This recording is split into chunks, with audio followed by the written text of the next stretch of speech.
आसमान पे काले बादल छाए हुए थे, पर उन अंधेरों के बीच एक चमक थी। उसी रात होने वाला था एक ऐसा चमत्कार जो पूरी दुनिया बदल देगा। जन्म लेने वाले थे एक छोटे से बालक जो बुराई का अंत करेगा और प्रेम का संदेश फैलाएगा। लेकिन सोचो जरा, एक बालक जो अभी दुनिया में आया भी नहीं था और उसके मामा ही उसे जीने नहीं देना चाहते थी। क्या था ऐसा डर कंस को? कैसे एक छोटा सा बालक बन गया सबसे बड़ा वीर? और कैसे उसने अपने नन्हे कदमों से नाग के सर पर नृत्य करके अंधेरे को रोशनी में बदल दिया? ये कहानी है उस दिव्य रूप की, भगवान कृष्णा की।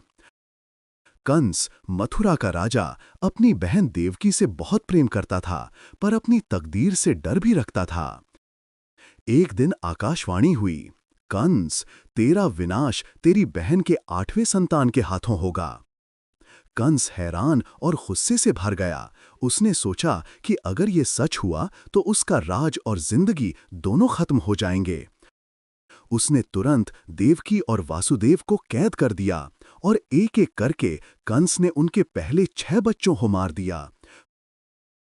पर भगवान विष्णु ने अपनी दिव्य शक्ति से प्रकट होकर कहा, देवकी, वासुदेव, मैं तुम्हारा बेटा बनकर आऊंगा, तुम्हारा बेटा कृष्णा। अगर आपको ये कहानी पसंद आए तो वीडियो को लाइक और कमेंट करें।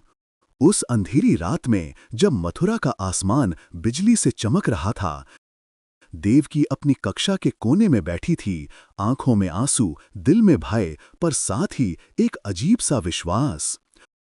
वासुदेव उनके पास जाकर बोले, देवकी, डरो मत, भगवान ने हमसे वादा किया है, ये बच्चा कुछ अलग है, ये सब बदल देगा। तभी एक तेज प्रकाश से कैद खाना चमक उठा। दीवारें जैसे रोशन हो गईं, ताले अपने आप खुल गए और हवा में एक सुखद सुगंध फैल गई। देवकी के गोद में एक दिव्य बालक था। उसके मुख पर मुस्कान थी और उसके शरीर से रोशनी निकल रही थी। वो और कोई नहीं, भगवान विष्णु का 8वां अवतार कृष्णा। देवकी और वासुदेव दोनों की आंखों से आंसू बहने लगे। दिल में शांति थी, पर एक गहरा डर भी था। उन्हें याद था, कंस उस बच्चे को मारने जरूर आएगा। इसी भय के साथ वासुदेव ने कृष्णा को बड़े प्यार से छोटी सी टोकरी में रखा।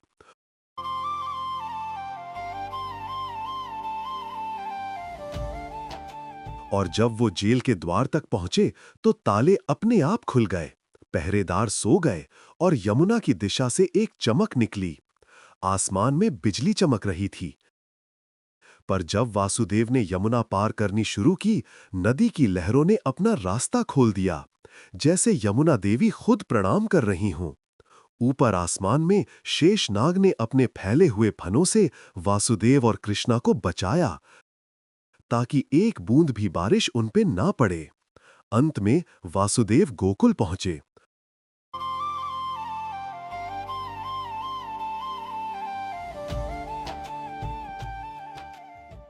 वहां यशोदा मां सो रही थीं और उसके पास थी एक छोटी सी बेटी। वासुदेव ने कृष्णा को वहां रखा और बेटी को अपनी टोकरी में लेकर लौट आए।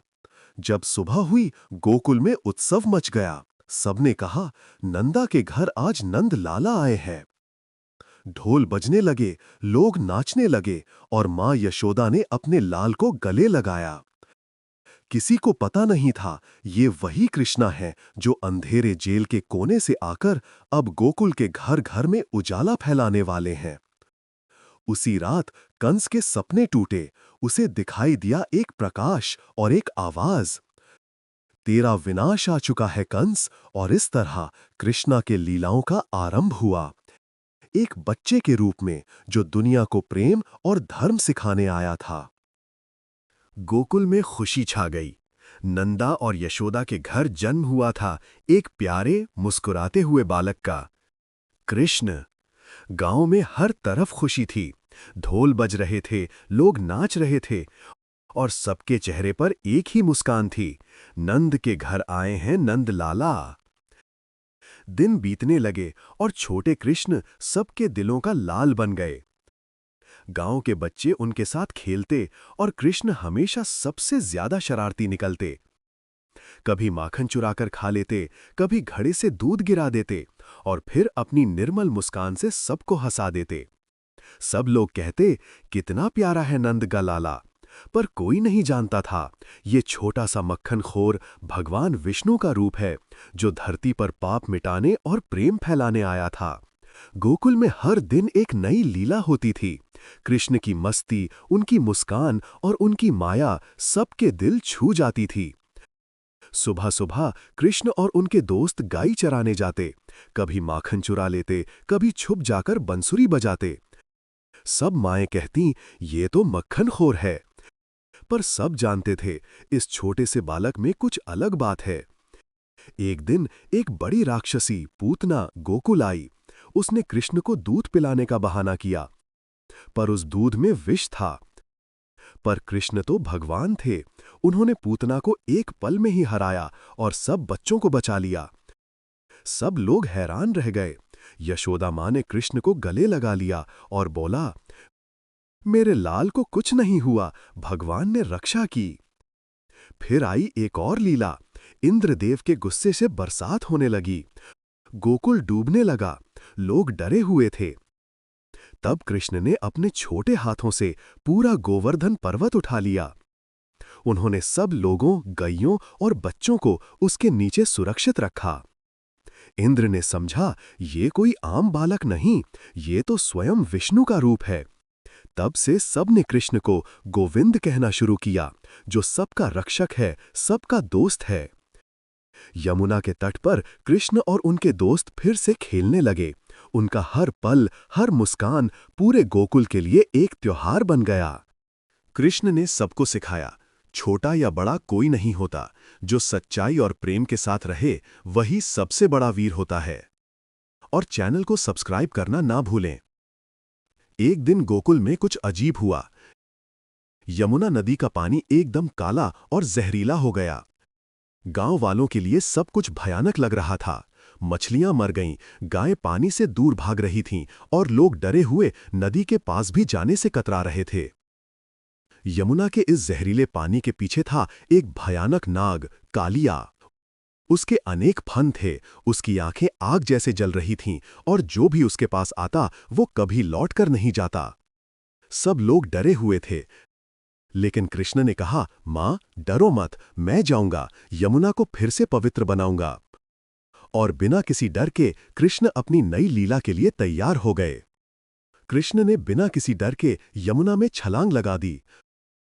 पानी उछल उठा, लहरों ने घूमना शुरू किया और सामने था भयानक कालिया नाग। अपने जहरीले फनों के साथ उसकी आंखें आग की तरह जल रही थीं।